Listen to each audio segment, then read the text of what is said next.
है कि प्लीज। पर्याय जी पर्याय को परद्रव्य की अपेक्षा नहीं है, यह तो ठीक है, तो क्या पर्याय को स्वद्रव्य की अपेक्षा भी नहीं है? हम्म आ, दो तरीके के संबंध होते हैं, एक व्याप्त व्यापक संबंध होता है और एक आधार आधेय संबंध होता है।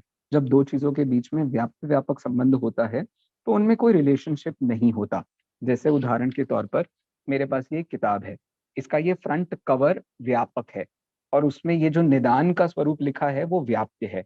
अब ये वर्ड्स मैं यहाँ से निकाल करके कहीं और भी पेस्ट कर सकता हूँ, तो उनमें कोई एक दूसरे से अपेक्षा नहीं होती।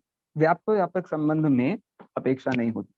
लेकिन जहां आधार आधेय संबंध होता है, आधार मतलब बिना इसके उस पदार्थ का कोई काम नहीं होगा, ऐसा जो आधार आधेय संबंध होता है, वो संबंध जिन दो चीजों के बीच में होता है वहां पर आपको डेफिनेटली पर्याय क्या है, तो वो पर्याय आधेय है जिसका आधार द्रव्य है।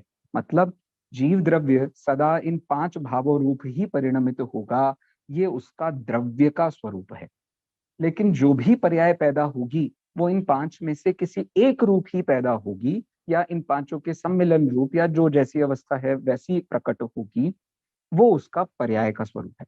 तो कभी भी पर्याय द्रव्य से निरपेक्ष नहीं होती।